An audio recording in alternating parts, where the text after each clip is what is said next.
The next question that we have is that actually in a recent lecture I gave, I mentioned in passing that a lady may show her hair to a man who is interested in proposing to her. And I just mentioned this in passing and then moved on. And I received, no exaggeration, at least a dozen comments and emails and tweets and whatnot, like people were very confused and they wanted to verify, did I actually say this or not? So I am asking this question on their behalf, multiple people. And so the question is, what may a lady show to a man who is interested in proposing to her, who comes to propose to her? And obviously this is before the nikah and in the presence of her mahrams, is that may she uncover her hair and show her without her hijab, or must she wear the hijab? That is the question. وما أرسلنا من قبلك إلا رجالا نوحي إليهم فاسألوا أهل الذكر إن كنتم لا تعلمون.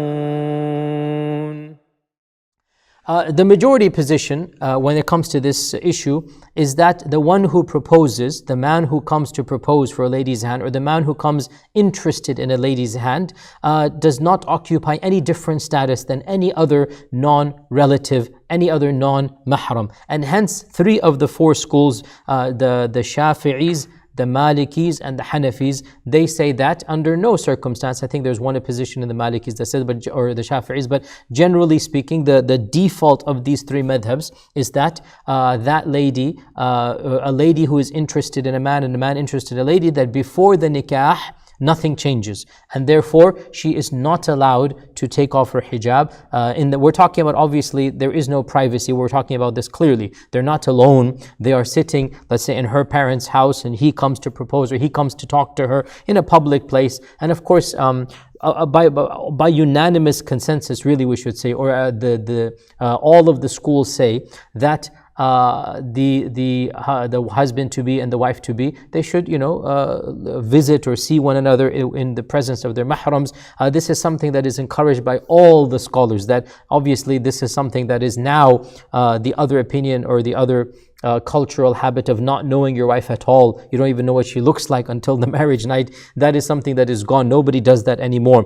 But there were cultural limitations back in the day that actually it was not uncommon for a person to get married without even knowing how the spouse looks. The sunnah came and encouraged that the spouses should see one another and make sure that there is compatibility, because this is a lifelong commitment. So there's no major controversy over this. The issue comes that may she take her hijab off or not. So as I said, the default position of the Shafi'is and the Malikis and the Hanafis is that no, she should not, and she may not. She is not allowed to do that.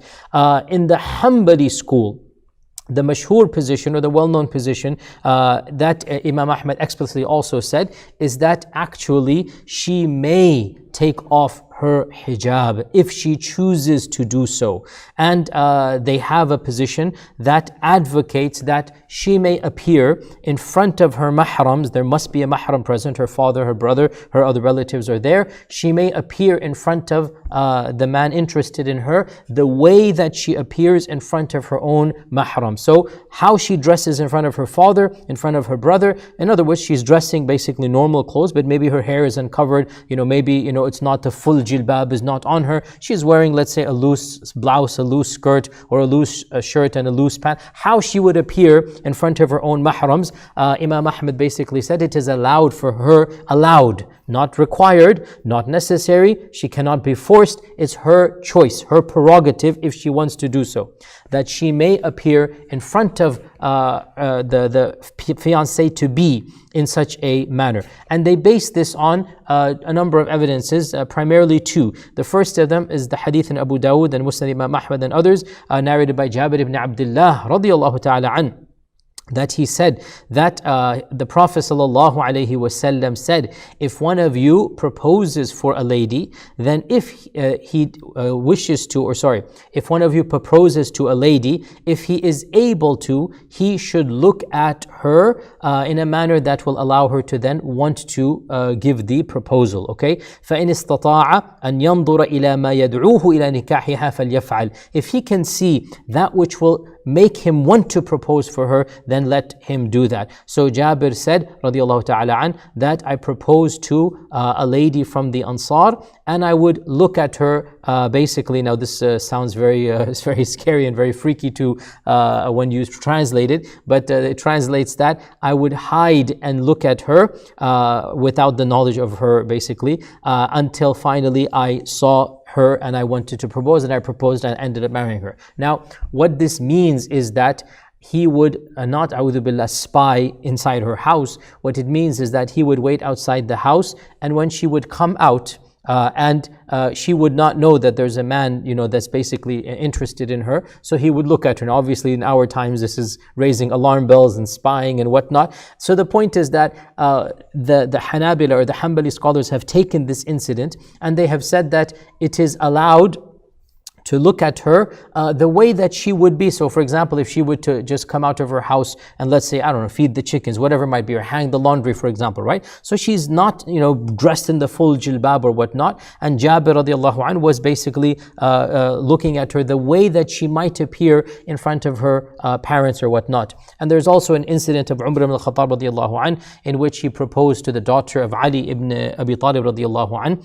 And he basically also, looked at more than just basically the jilbab and whatnot. And so they interpret this, so he looked at that which might not normally be apparent when she goes outside, and that which might be apparent only in front of the mahrams, right? So this is an incident that is then taken, that the fact that Umar ibn al-Khattab did this and Ali radiallahu anhu approved, or he knew that this is happening, and so they know that this is something that is allowed for them to do. So based on these and other evidences, the mashhur, or the well-known position of the Hanbali school is that when the man comes to propose, or he's interested in proposing, that the lady may choose to opt. It's again not mandatory, she doesn't have to do this. She may appear in front of him the way that she appears in front of her father and her brother. However she dresses normally, so that is a decent covering. Most of her body is covered. It's loose, clothing, obviously, because in our Sharia, it is not allowed for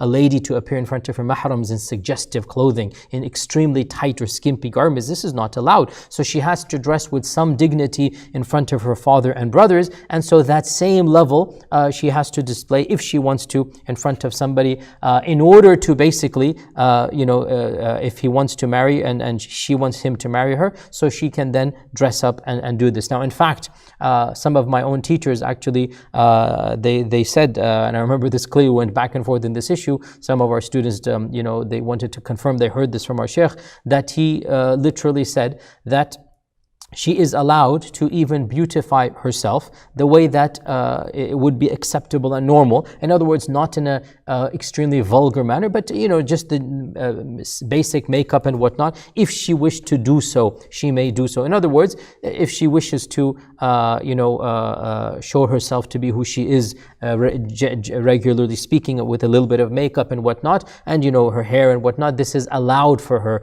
if she wants to do so. Now, again, this is the minority opinion. It is the Hanbali, or one of the positions of the Hanbali school. The other three generally do not allow this. Nonetheless, the texts of the hadith and also the incidents, there are a number of incidents in the lives of the Sahaba that indicate that this was understood and known to them. And so that's why I said it in passing without going into all these details. But now that people ask, so then this is the position that I hold. It is the fatwa given in most Hanbali schools to this day by scholars of this day as well. And there are evidences in the Quran, in the Sunnah in this regard. Nonetheless, if somebody chooses to follow the majority position, that is their prerogative, and Allah Azza wa Jal knows best.